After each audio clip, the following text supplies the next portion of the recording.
मित्रों नमस्कार, मैं हूं राकेश कुमार। आप देख रहे हैं मत अभिमत। बिहार में जमीनी विवाद बहुत पुरानी चीज है, या यूं कहें कि संपत्ति का विवाद, और बिहार में ही नहीं हर जगह। और जमीनी विवाद में आप अक्सर देखेंगे कि जो जमीन की खरीद बिक्री होती है, जो जमीन का मालिक है वो नहीं है, कहीं बाहर है, या ये जो भू माफिया थे उनका सबसे बड़ा टूल था पावर ऑफ अटर्नी। और पावर ऑफ अटर्नी के नाम पर वो ज़मीन की खरीद बिक्री तक कर लिया करते थे, या यूं कहें कि सारी कार्रवाई वो स्वयं किया करते थे, जबकि इसमें बहुत सा झोल हुआ करता था। लेकिन अब सुप्रीम कोर्ट ने जो कहा है, उसके बाद पावर ऑफ अटर्नी को कहीं से भी किसी भी संपत्ति की मलकियत का दस्तावेज नहीं माना जा सकता है। क्या कहा है सुप्रीम कोर्ट ने, यह जानने की जरूरत है, क्योंकि पावर ऑफ अटर्नी के साथ वसीयत भी जुड़ा हुआ है। वसीयत को भी कहा गया कि वसीयत भी किसी के संपत्ति के मलकियत का दस्तावेज नहीं माना जा सकता है।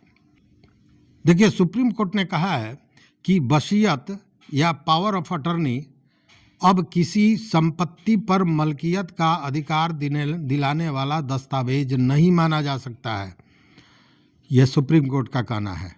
सुप्रीम कोर्ट ने अब यह धारणा समाप्त कर दिया है कि जो पावर ऑफ अटर्नी के आधार पर संपत्ति पर अपना अधिकार जमाते थे या अधिकार का दावा करते थे, यहाँ भी कह दिया है कि पावर ऑफ अटर्नी के आधार पर आप किसी भी संपत्ति के मलकियत का दावा नहीं कर सकते हैं, और अगर दावा करते हैं तब भी किसी भी स्थिति में उसकी मलकियत आपकी नहीं हो सकती है, नहीं दिया जा सकता है। स्पष्ट सुप्रीम कोर्ट का यह कहना है। जस्टिस दीपांकर दत्ता और जस्टिस पंकज मित्तल की खंडपीठ ने एक मुकदमे की सुनवाई करते हुए इन सारी चीज़ों को कहा, और विचार करते हुए यह भी कहा कि ऐसी कोई भी प्रथम या परंपरा जो पावर ऑफ अटर्नी या वसीयत को स्वामित्व दस्तावेज मानती है, वह कानून का उल्लंघन करती है।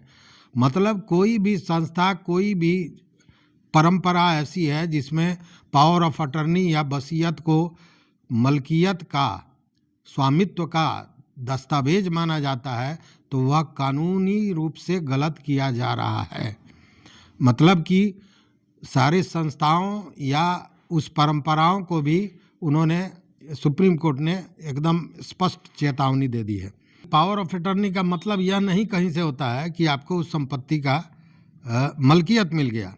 पावर ऑफ अटर्नी के आधार पर आप स्वामित्व का दावा भी नहीं कर सकते, और अगर कोई दावा करता है तब भी वह कानूनी रूप से उस संपत्ति का मालिक नहीं बन सकता है। अब ये जो मामला है, यह देखिएगा कि जमीनी विवाद जो चलता था पहले, हालांकि अब तो रजिस्ट्री का नियम भी बदल रहा है, उसमें बहुत सी चीज़ें होंगे, लेकिन पावर ऑफ अटर्नी को बहुत बड़ा चीज़ माना जाता था। जबकि सुप्रीम कोर्ट ने क्या कहा कि पावर ऑफ अटर्नी केवल संपत्ति की सुरक्षा करने के लिए और कानूनी कोई मामला हो उसके निष्पादन के लिए है। का पावर ऑफ अटर्नी के तहत किसी भी संपत्ति का हस्तांतरण नहीं किया जा सकता है। मतलब पावर ऑफ अटर्नी लेकर जो आप चाहें कि कोई संपत्ति बेच दें या कोई खरीद लें, तो ये सारी चीज़ें आप नहीं कर सकते हैं। आप संपत्ति की देख रेख कर सकते हैं, और साथ ही अगर कोई कानूनी मामला है उसमें आप कोर्ट में जा रहे हैं, कागज़ दे रहे हैं, ले रहे हैं, उसके अधिकारी आप हैं, लेकिन उसको हस्तांतरित नहीं कर सकते हैं, किसी को बेच नहीं सकते हैं, खरीद नहीं सकते हैं। सुप्रीम कोर्ट ने स्पष्ट कह दिया। साथ ही वसीयत पर भी एक बड़ी बात कही है सुप्रीम कोर्ट ने। सुप्रीम कोर्ट ने कहा कि वसीयत का मतलब कहीं से यह नहीं होता है कि आप संपत्ति के मालिक हो गए। वसीयत मात्र एक इच्छा है, किसी की इच्छा है कि हमारे बाद वो संपत्ति, किसी की इच्छा है कि हमारी संपत्ति का मलकियत फलां व्यक्ति को मिले, तो वह उसको नहीं मिलेगा तब तक जब तक वसीयतकर्ता जीवित है। मतलब कि वो एक इच्छा है और एक यूं कहें कि एक इशारा है कि हमारे बाद इस संपत्ति का मालिक ये हो सकता है। लेकिन वो जब तक वसीयतकर्ता जीवित है तब तक उस संपत्ति पर उस व्यक्ति का अधिकार नहीं होगा, एकदम स्पष्ट कर दिया है। तो बहुत से लोग जो धारणा बनाए हुए थे कि पावर ऑफ अटर्नी हमारे पास है तो हम इसके मालिक हो गए, जो चाहें जैसे चाहें करेंगे, तो उनके लिए यह जो उनकी धारणा है, जो मिथ्या उन्होंने पाल रखा है, इसको दूर कर दिया है सुप्रीम कोर्ट ने। और वसीयत को लेकर भी स्पष्ट कर दिया कि आपके नाम से अगर वसीयत है और वसीयतकर्ता जीवित है, उस क्रम में आप उसके मालिक नहीं हो सकते हैं किसी भी स्थिति में।